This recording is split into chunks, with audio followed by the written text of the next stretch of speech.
welcome to JNN News. As we wrap up the year 1850, let's recap the major events of the year. As a country, we faced many triumphs and trials, which include the California Gold Rush that sent millions rushing west, the Compromise of 1850 that caused friction in the Capitol, and the congressional elections, which marked the hiatus between Democrats and Whigs.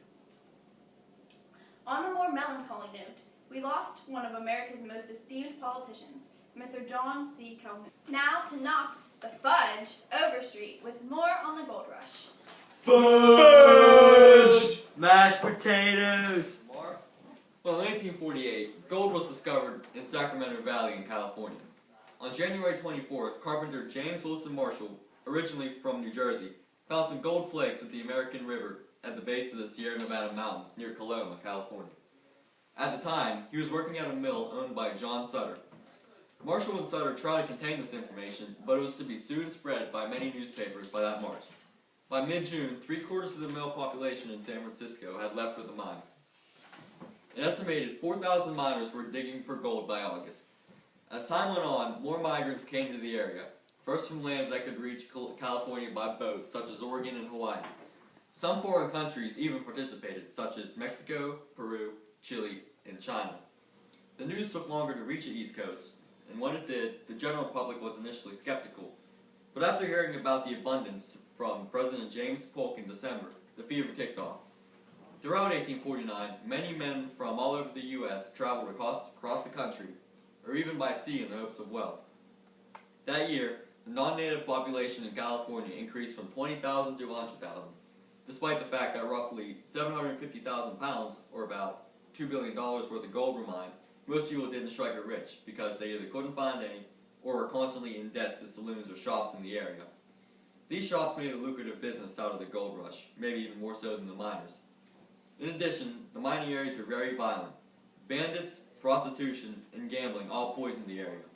This issue was one that sped up the admission of California as a state, which we'll discuss later in the broadcast. Now, here's a look on the scene of the gold rush.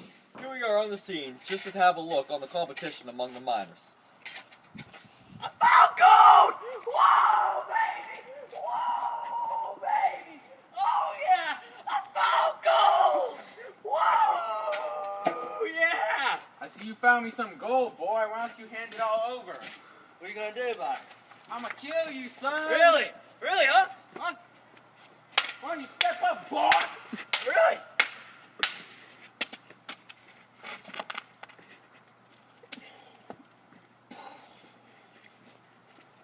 Got anything on you? Hey! Thanks, boy. I appreciate it.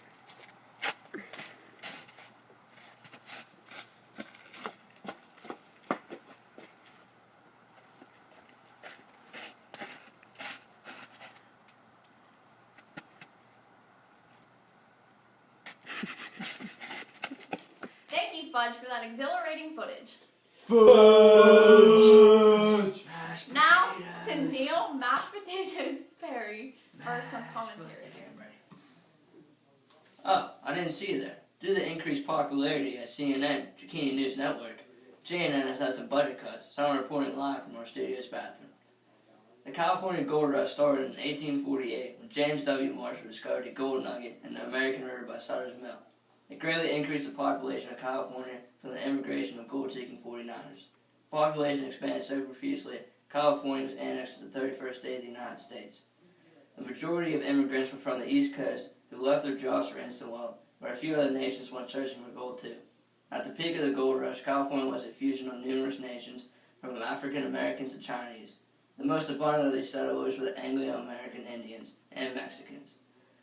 Unfortunately, a majority of gold seekers left there with nothing and would have been better off if they just stayed home. This was a very risky and dangerous journey, as many did not survive the 6-month voyage to California with a 6-month wagon ride across the California-Oregon Trail. If you're lucky to make it to California, it is a dangerous state that have many criminals in the streets. As well as the gold miners having trouble in California, the Indian population in California decreased by 80%. The only people to make a profit from the gold rush were the intelligent people who sold needed supplies for gold mining, and very few that discovered gold. Now back to the desk. I was just curious. Thank you, Neil, for that insightful commentary. And now to Fudge with more information on one of the biggest events of the year, the Compromise of 1850. Fudge! Well, the Compromise of 1850 was a package of 5 bills passed individually by Congress in September of 1850. These bills helped defuse a 4-year political quarrel between the free and slave states' territory obtained from the Mexican-American War. It was drafted by Whig Senator Henry Clay of Kentucky and brokered by both Clay and the Democratic Senator Stephen Douglas. Although the compromise was greeted with relief, both the North and South loathed specific elements. Some of the most notable features of the bill were the admission of California as a free state, the usage of popular sovereignty to determine the fate of slavery in Utah and New Mexico, abolishment of slave trade in Washington, D.C., and the highly controversial Tougher Fugitive Slave Act. I conducted an interview with John Calhoun and Mr. Henry Clay on this matter. Now here I am in the home of Mr. Henry Clay. Henry, it's a pleasure. Thanks for having me, Fudge. Now, the first part of the compromise was proposed on January 29th of 1850, but it wasn't signed until September 8th to the 20th. What caused this 8-month delay? There are many reasons it took so long to get passed. First off, there's a stubborn young guard such as William Seward. I like to call him William Sewer. These guys were more interested in purifying the Union rather than patching and fixing it.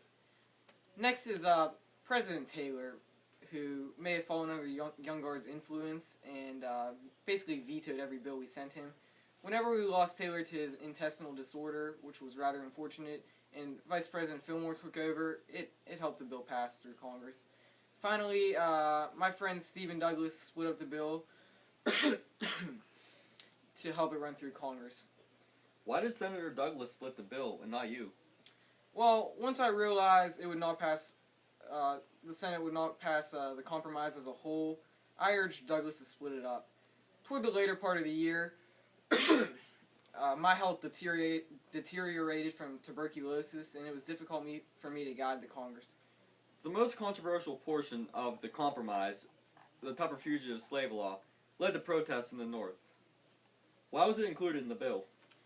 Well, the tougher fugitive slave law was added to appease the slave state politicians. Without it, none of the compromise would have been passed. What the North has to realize is they're getting the advantage of one more free state. I mean, that's a pretty big advantage, considering they'll have more free states in the Senate now represented. So I don't really understand the protest. Now, would you like to add anything else? I got something to say.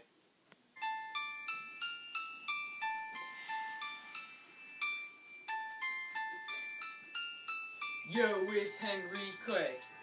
You're probably wondering what I gotta say. Me, Calhoun, and Webster. A mortal trio is the name. Patching the Union is the game. We got the compromise of 1850. Makes the young guard wanna drink some whiskey, because their ideals aren't as witty. Seward appears to higher laws, but we've had our last straw. This guy's full of nonsense. It's not that hard of a concept. Made so many compromises you think I'm unconscious. Why G versus IT isn't even a contest. I'm now here for an interview with Mr. John Calhoun. John? Hey, Fudge, it's nice to see you. Okay. Why have you opposed the efforts for the compromise between the slave states and the free states? Well, I feel that if popular sovereignty decides the future of slavery in the West, there could be a banning of slavery, which would lead to a weaker economy due to fewer laborers. Slave trade in Washington, D.C. could also be banned.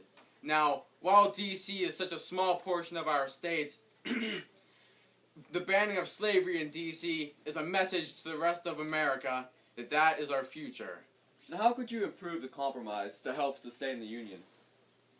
Well, I feel that is a good question, but I see it that some big compromises will have to be made by the North for the South to even consider compromising. Well, there must be, first off, a clause dictating the number of slave and free states to remain equal in order to prevent imbalance in legislature. California must also be split at the 3630 line into 2 new states, 1 free and 1 slave. The North must also vow to follow the escaped slave laws that have up to this point been ignored by the Underground Railroad proponents. Now, John, I have one more very important question for you. Hold on.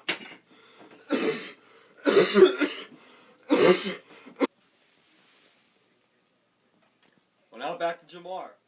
In other news, this year's congressional election held a big win for the Democrats. They gained 17 seats, while the Whigs lost 22.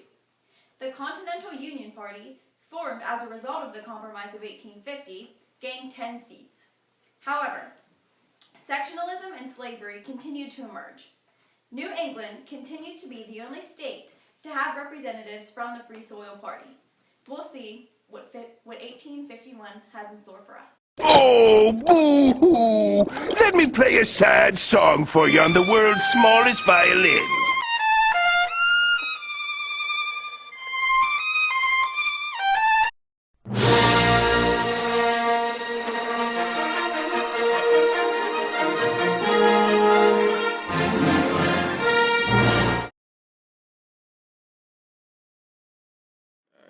We started.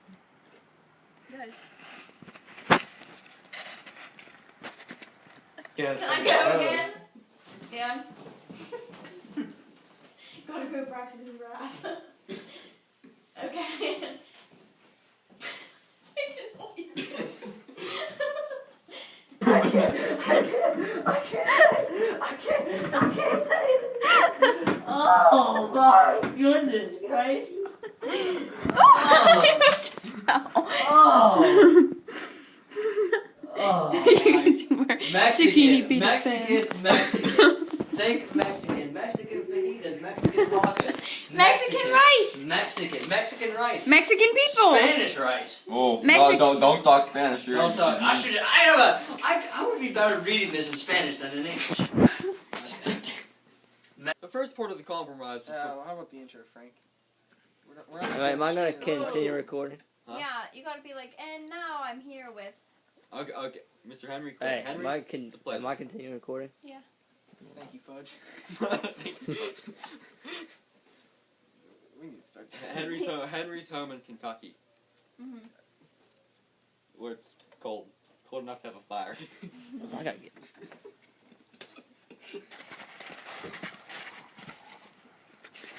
John!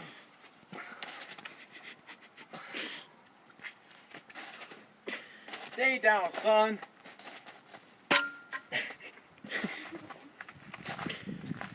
Thanks for your hard work, boy.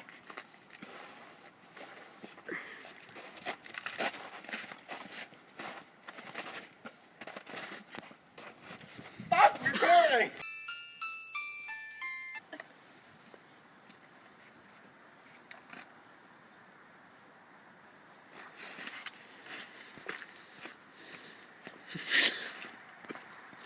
Alright, so I got.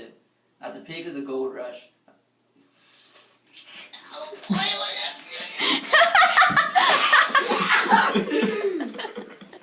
Just throw it at the camera. But you have to be looking at me too, because remember, you were just reading. Yeah, okay, yeah. Okay. Go ahead. Okay, whenever I say ready. Ready. Now back to the desk. Cut that one out. Cut that one out. Blooper.